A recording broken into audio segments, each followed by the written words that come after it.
Good morning, and once again, welcome to the National Newspaper Publishers Association's Let It Be Known. It is March 31st, 2022, and lots and lots of news this morning to start your day, including, barring some unforeseen flip-flops, the United States Supreme Court will have its first Black woman justice.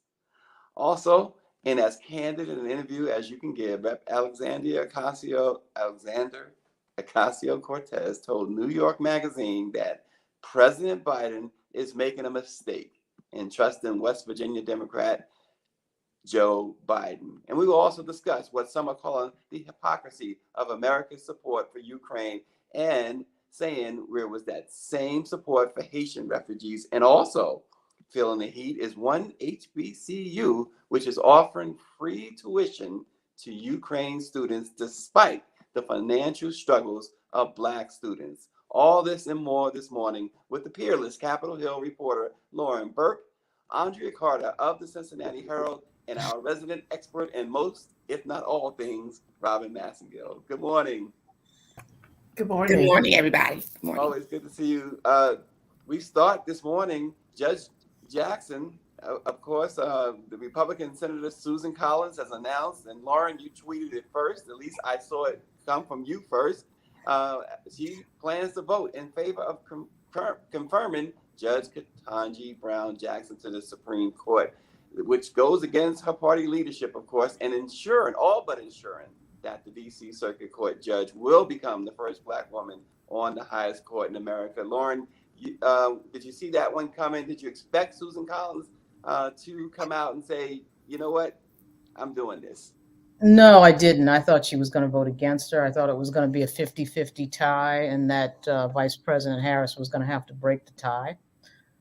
It's funny because the Vice President was on Capitol Hill yesterday to break a tie. So I figured she'd have to do that to confirm Judge Jackson. So that's a surprise to me. We probably should look out for Lisa Murkowski and maybe even Mitt Romney. There's all these rumors about Mitt Romney. I'd be surprised if he voted for her, but you never know.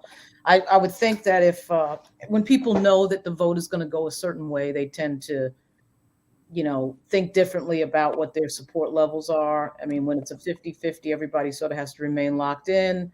It's not going to be a 50-50 vote.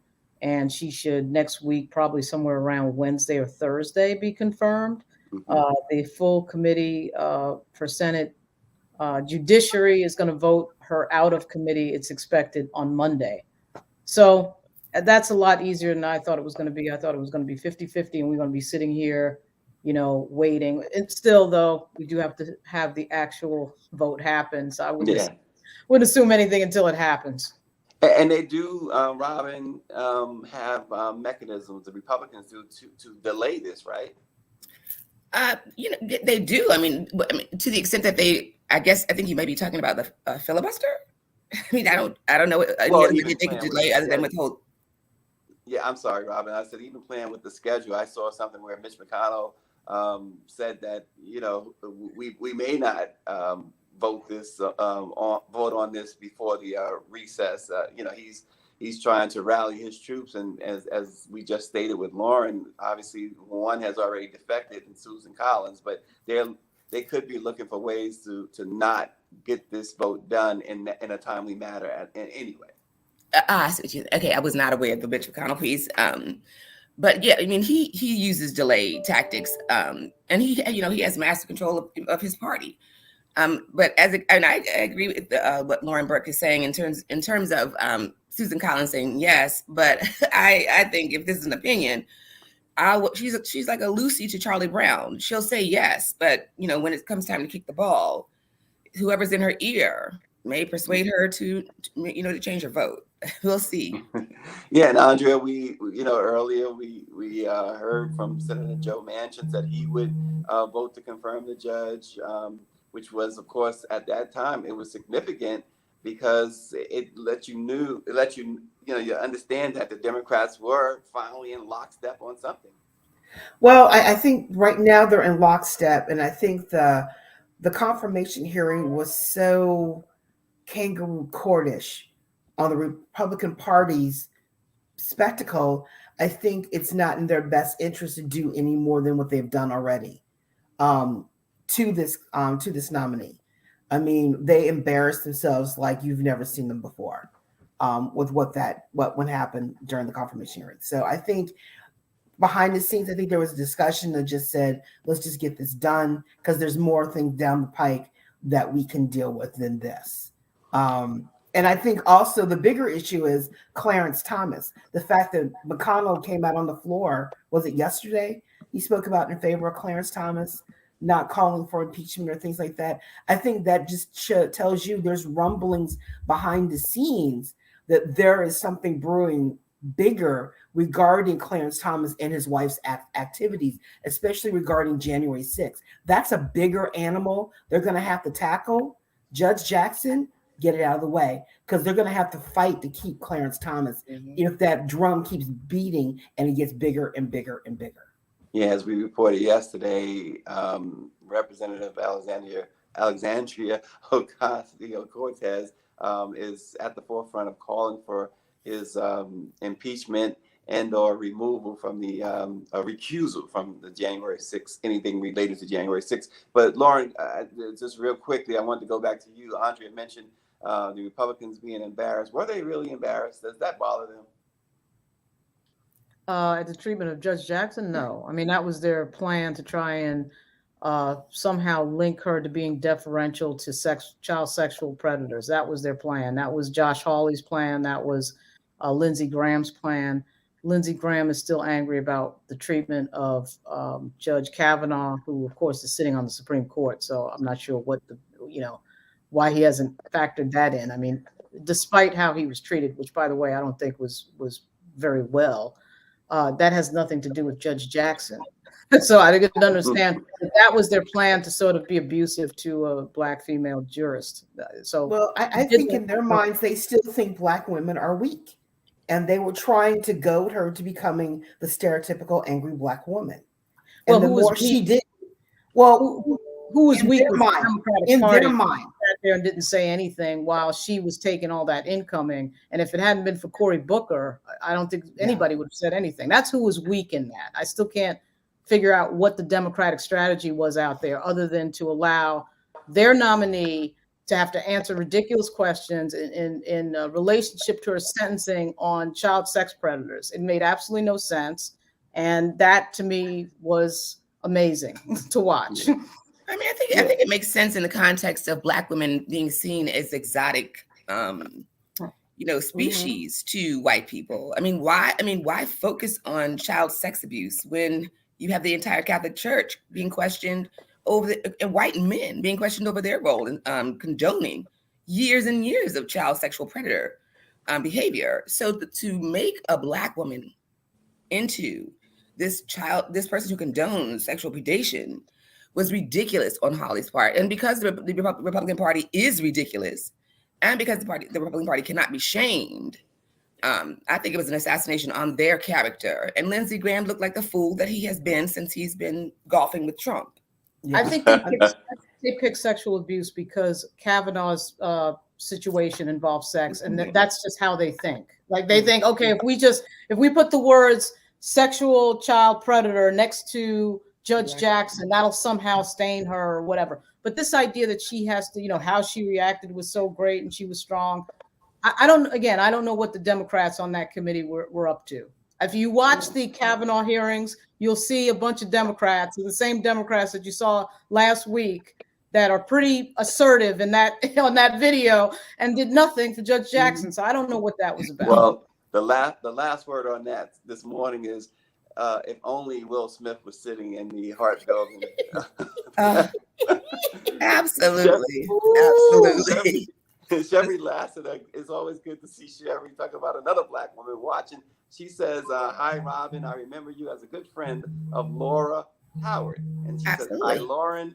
And she says she's enjoying the show. Andrea, she says, I'm enjoying the conversation. Good morning to Sherry and all who are watching Let It Be Known this morning. Also in the news this morning, COVID and Black Americans, a report titled The State of Black America and COVID-19, a 2-year assessment was pursued by the Black Coalition Against COVID, the Yale School of Medicine and the Morehouse School of Medicine, and outlined the unequal COVID-19 outcomes faced by Black people in the United States. It found that this investment in the Black community, as that somebody plays music, led to the unequal outcomes. There is anticipation of racial and ethnic disparities in long COVID, given the higher burden of COVID-19 infection among Black Americans, wrote the authors of the report. They said there's already evidence of disparities in diagnosis and access to treatment, which suggests increased likelihood of future disparities. Federal data, of course, indicates, Lauren, that Black Americans suffered around 3 times the average weekly rate of cases and hospitalizations compared to white Americans in the first months of the pandemic, while also suffering a 2-fold rate of deaths during the same span. So, did we need a report to talk about the disparities? Probably not, right? No, we didn't. We knew at the time when it was happening in real time that something was going on. It was a disparity that the Black community was dealing with that everybody else was not dealing with. And that was not reflected in the policy. It was never reflected in the policy, at least not on the federal level. Some of the states might have done a few things, but hard to. Somebody's calling you. Okay. So, Robin, you want to pick up from there? I think I cannot say that I'm surprised. There have been disparities in health and economics in the Black community since they've been doing studies. I used to work with the Black Women's Health Project. Back in the 90s, we tracked women's health disparities across the U.S. We have that history. We have a history of, food deserts in our community. We have a history of lack of access to healthcare in our community, which causes us to have pre-existing conditions that exacerbate anything else that comes along. So a plague like COVID and our access to proper nutrition and healthcare and being essential workers at the same time, it's not surprising. It's just extremely devastating and sad that we have not figured out a way to get on the ground and push, things out into the community faster. I mean, I see DC as one city that is moving quickly and every day gives an update about where you can go, and it's right in the neighborhood. And, DC has been at the center of doing that, but, that's just one small part of the country. Yeah, I know here I was going to say in Cincinnati. Go ahead. Yeah, in Cincinnati, we have the Center for Closing the Health Gap, which is an organization that helps to educate people about the health disparities that the Black community is facing. They have been on the forefront and the leader in leading the charge of getting access to all treatments and educating the Black community about COVID-19, where to go, and then call people out when enough information and resources were not getting to the Black community until it was put on Front Street. So, we've had that call. Then the Urban League got involved as well, and they have been a COVID testing site. They've also been a vaccine site here in Cincinnati as well, and then going out and handing out masks, hand sanitizer, trying to educate people. Those who wanted to hear it got it. Those who didn't or refused, well, we have those who said they had God and kept right on going, and everyone else got the shot, So Right. But that's where Cincinnati's been. We've had a coalition, been part of a coalition, but I'm not surprised by the study because it took a minute. I mean, the state of Ohio had to be shamed in not putting out the PSAs to inform the Black community because they were all going to other media and not our media to get the word out. So yes, I agree with the study that there's been some hard enough getting information out to everybody. And what can you say? So let me ask this question too, because when we talk about the pandemic, we talk about the effects. I'm currently in Las Vegas, and I got to tell you, and without any exaggeration, no matter where I've gone in this city, I am not seeing any mask whatsoever, and I'm seeing people jammed together. It's incredible to me. Are we okay now? I mean, are people now thinking that this is over? Yes, and we saw that actually in the pandemic. I mean, I remember the 3 places I frequent are Virginia, DC, and Brooklyn, New York. Brooklyn, New York was in complete lockdown. New York was in complete lockdown from almost day one. Virginia never had a mask mandate. Um, the further you went south and the more conservative you get, the fewer masks that you would see. Southwest Virginia didn't have any sort of mask. I mean, I'm talking during, like, Right. 2021, 2020, they were lax about masks. So when you go to places, Nevada, Arizona, Texas, there's this attitude of, we don't, we're doing freedom and we don't need to be told what to do. Okay. I mean, you want to take your health into your hands? That's why I you see how mean, many people have died. We're almost at 1 million. I was driving different times. I was driving to Florida to visit my father, and I was wearing a mask, and people would look at me all crazy when I would stop off at the gas stations to fill up, and I had a mask on, and they didn't. Yeah. And I was just like, how can you be so cavalier? And I mean, and when I stopped in Kentucky, there was no mask. When I stopped in Tennessee, there was no mask. When closer I got to, there were some places, yes, there was a mask, but at the same time, there wasn't. Yeah. And then when I got to Florida, especially I was going to West Palm Beach, Florida, the county had a mask mandate where everybody wore a mask, but outside of that, nobody had a mask on. So it's just with a pandemic, you can't have mixed information, and so we hit the ground with different messages. One coming from the White House, which was slapping Fauci around like a puppet.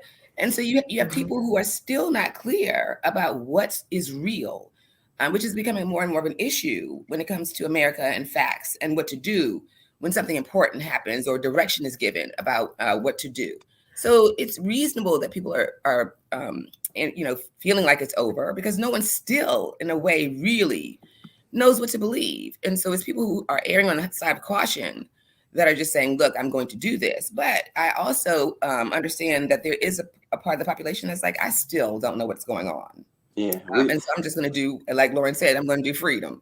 Yeah, well, I mean, it's kind of like people believe what they want to hear. You had one news station who their own people got vaccinated, but were telling their audience something different. And also it was made so political. Right. Before the change in administration, right, that no one, it's still a political hotbed. But at the end of the day, as I was telling people, you got to take care of you. Mm-hmm. How are you going to protect you and your family and get the information that you need to be safe? After that, you can't control the world, but you can control you and your environment. And that's the bottom line.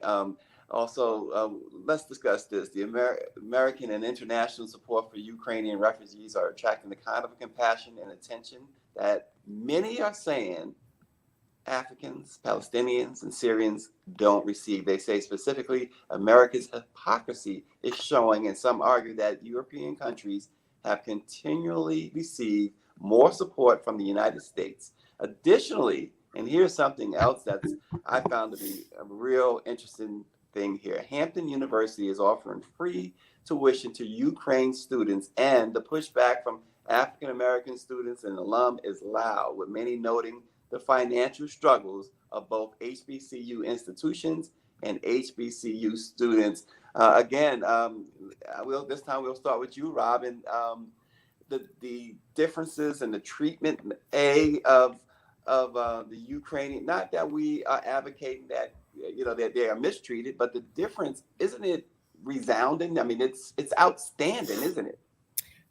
It's outstanding, but it's not to be unexpected. I think the one good thing that Trump did was make the racial dog whistles disappear and just let racism scream from the bullhorn. People from so-called shithole nations do not have a place in America and in many places across the board, across the country, across the world. Fear of white erasure causes a backlash that Africans, Haitians, and people of color around the world consistently feel. It was not surprising to see Ukrainians say Africans get off the train. Only the train is for Ukrainians only to escape. And I guess my question was, is there a place for Africa to make a place for their people to come? Is there a way that Africans are supposed to deal with their people in other nations? Because there is not to be unanticipated racism in European countries. So, it's an old story.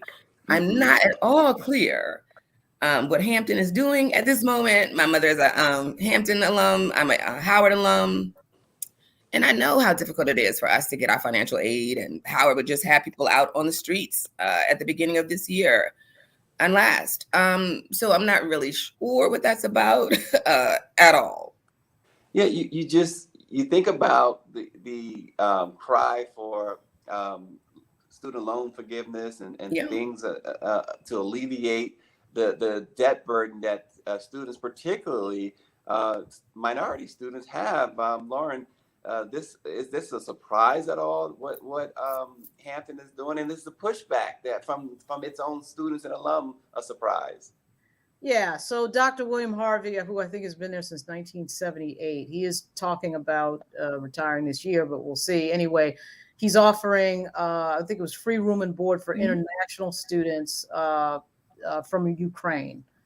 So that kind of sounded to me like students who are in school on that particular discipline, international studies, studying at Hampton. And I think it was 100 people that he was proposing. You know, from a humanitarian aspect, it sounds great on its face. But when you talk about HBCUs and the metrics behind tuition, the tuition at Hampton is $29,000. You know, you can bet that there are students at Hampton who are struggling to make it from semester to semester. Most students have to take a break to catch up financially at most schools, and I'm sure Hampton is no exception. Dr. Harvey has done a good job at bringing a lot of funding, a lot of money into Hampton University. Congressman Bobby Scott has done a good job of bringing millions into HBCUs in general, all across the country, well, mostly the South. And so there's money there, but I do think from a political standpoint and from an educational standpoint, we're talking about student loan debt. It is an interesting move by Hampton that I'm sure will receive pushback, because on top of the fact of the metrics of going to college in this country, which are becoming increasingly difficult, there's some racial metrics with regard to Ukraine specifically and white supremacy that I'm sure a lot of the Hampton students will not appreciate. So I suspect he'll be able to do it because it's not that many students involved, but we'll see. Yeah, Andrea, there's been calls by Hampton alum to rescind the offer. Is it a bit too late for Hampton? And also, given what Lauren just stated, is it a bit too late for them to rescind that offer? And should they? Yes, I think it's too late for them to rescind the offer, but I think more importantly, what is the political will they're getting from being a good Samaritan and having 50 Ukrainians come to their campus? What are they getting in terms of brand image? What are they getting in terms of free PR? What are they getting in terms of bringing the plight of the refugee world to their campus, teaching their students to be a good neighbor, blah, blah, blah. But behind the scenes, it's what money is he getting to bring these Ukrainians to their campus? What revenue have they not tapped yet that they're now tapping? Right. There's something going on behind the scenes of that decision. I mean, I know the president said that America's going to accept so many refugees from Ukraine. Why Hampton? Right. Don't know, but no one else is doing it. But you know what? When you're the first, you get a lot of attention. And who knows, there might be a benefactor out there who said, hey, I will cover if you do this. You just don't know what the behind the scenes conversations are, other than it's nice being a good neighbor.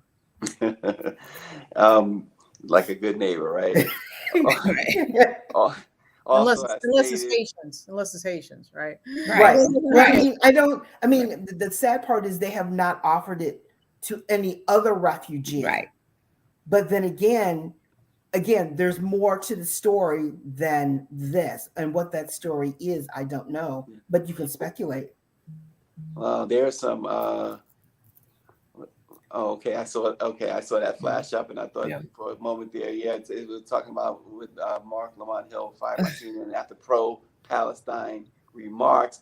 So, it appears that America and certain corporations and companies like CNN will protect Palestine or Europe, more Europe than anything else, because we saw the whips come out for the hate. Can't get that image out of my mind. Those whips that came out for the Haitian refugees. Yeah, in Florida. Yeah. That was horrific. Well, that's a reflection. The entire conversation was centered around, and the whole narrative of that Haiti story was, what are they doing here? The Border Patrol has to stop them. There was no humanitarian discussion whatsoever.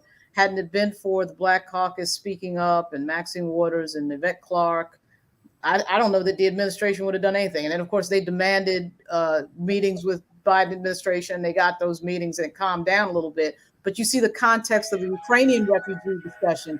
The entire context of the Ukrainian refugee discussion is how many refugees will we take? So 100,000. The talk started at 100,000 is too low. That's how the discussion began. And so with Haiti, of course, it was a complete opposite discussion.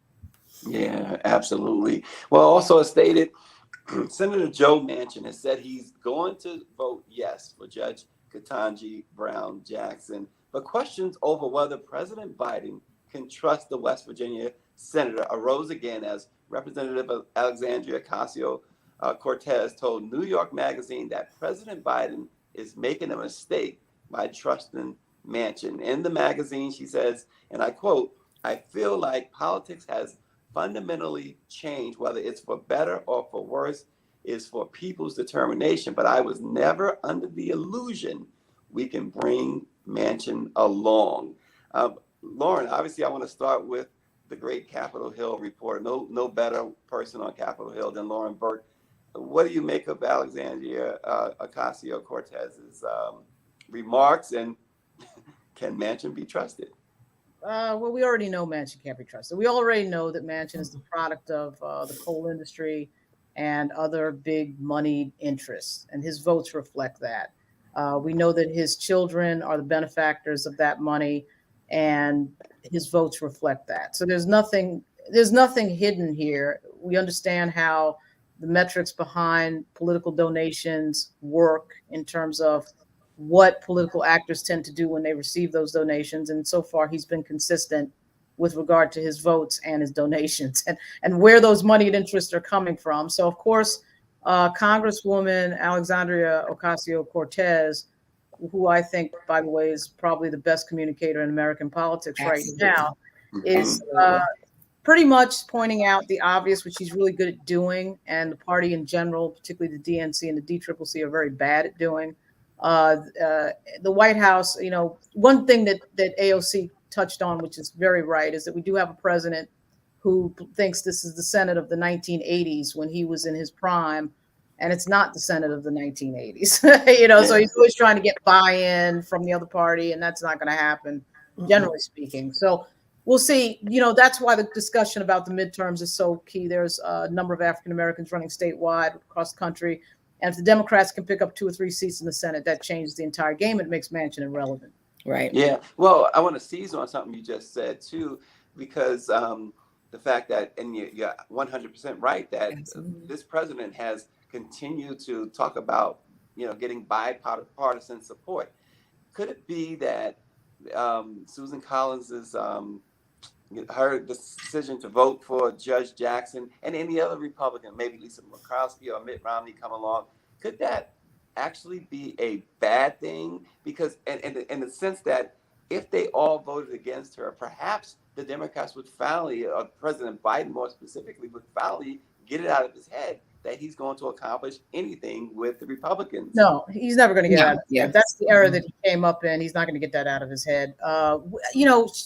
Collins put forth, first of all, Collins and Graham voted for Judge Jackson to be on the DC Circuit Court. So their first problem is explaining why last year the judge that you voted for to be on the DC Circuit, you're voting against her now. It makes no sense.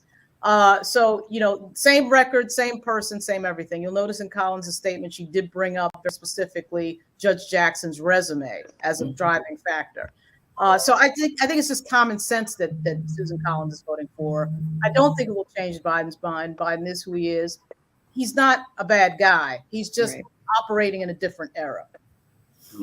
Robin, you wanted to add to that? Well, I just would say, let it be known that he is living under an illusion. I mean, the power structure has changed. It's been changing. And until the Democrats understand that, and that most Americans don't care about bipartisanship, we care about getting what we need.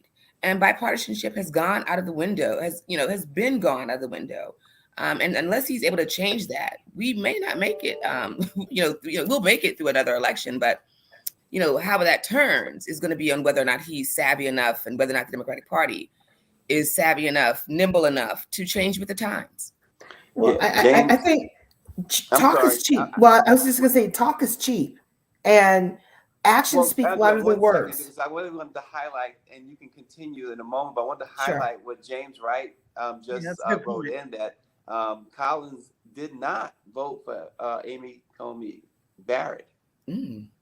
So that's a good call, that makes James. sense. She was way less qualified than Judge Absolutely, Jackson. Yes.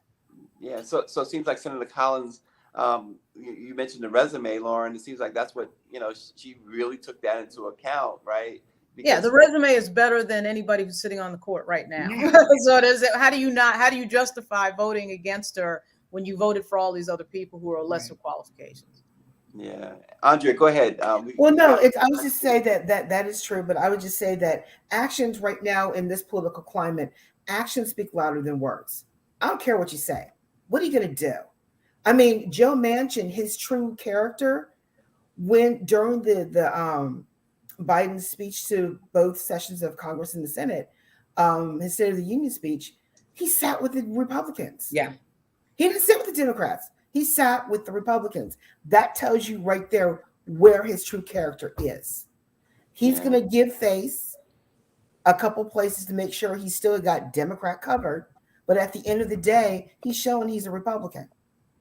That says a lot right there. And I think the administration needs to sit up and take a stance that stop being the good guy and start being the tough guy. Well, AOC said that he's making a mistake, right? And continue to trust the Manchin. Mm-hmm. Well, I mean, we need tough guys right now, all across the board. I mean, we need more. I think I said it once before. We need Lyndon B. Johnson back, and the character ask of Lyndon B. Johnson to get things done. If we had that leadership style in the Senate, we got it in Nancy Pelosi barely, but in the Senate, we need it there because we would not be talking about voting rights. We would have it. We would not be talking about what the Republicans and the gerrymandering were doing because we would have that squashed by everything that's supposed to be passed by the Senate. I think Biden is mindful of the fact that the Senate is 50-50. If Manchin were to switch parties, the Republicans would be in control of the Senate. Unlike what Ocasio-Cortez and the gang are doing, where they're up to 12 seats, which is not a lot. They have 3 vacancies, but 12 seats is a hell of a lot more than 50-50. And every vote has to be, when Ben Ray Lujan had a stroke 2 or 3 months ago, they had to slow up on picking the Supreme Court pick because that could have been an issue. Mm-hmm. So the problem with Manchin, the problem with fooling around with Manchin is that if he gets up in the morning and decides he wants to switch parties, he could change the dynamics of the entire Congress in that moment. Yeah, absolutely. Well, the fourth is the committee vote, Lauren and Robin, as you pointed out, and then they are hoping to bring it to a full vote on the 11th. Real quick, do we see this winding up by the 11th, or can you see a scenario where Mitch McConnell and other Republicans push this past the break? Yeah, I don't understand why everybody always acts like Mitch McConnell is in charge of the U.S. Senate. The majority party in the Senate is the Democratic Party. Okay. And I know procedurally he can do a few things to slow things up. But I mean, I love this idea that, we've got to, we're always like looking and thinking about Mitch McConnell. And this is why I think, if you want to talk about people who've been in the Senate too long, we might want to talk about Chuck Schumer, because Chuck Schumer sort of buddies with these people and we're friends and all that. And you kind of need to be a little bit more forceful with this type of political dynamic you're dealing with if you're the Democratic Party. And they just sort of let things happen. Now, but I will give them credit. When it came to the scheduling of Ketanji Brown Jackson, they did announce at the top, we're doing this quickly. We're not waiting around. So let's see what they do next week. I think that they're going to hold to that. Because when they came out of the gate, Schumer and Durbin were like, no, we're doing this. We're doing this now. And the only thing that kind of got it slowed up, which had nothing to do with, which wasn't their fault, of course, was Ben Ray Lujan had a stroke. So that was just a weird thing that happened. But let's see. I don't see what would hold it up before Easter. Easter break is 2 weeks. And, you know, Clarence Thomas being in the hospital, I'm sure got everybody refocused on numbers on the court. Even though I know he's out of the hospital, it got people thinking if there's another nomination by Joe Biden, you know, the Republicans are always thinking 5 steps ahead. Democrats are figuring out what happens, you know, five minutes ago. So Robert, I want to go ahead and let you have the last word. I would just amen on Lauren. Let there be nothing that impedes her appointment on the bench. Yeah, Robert Massengill, Andrea Carter of the Cincinnati Herald, and of course Lauren Burke, Capitol Hill journalist extraordinaire. We thank you so much this morning for joining us.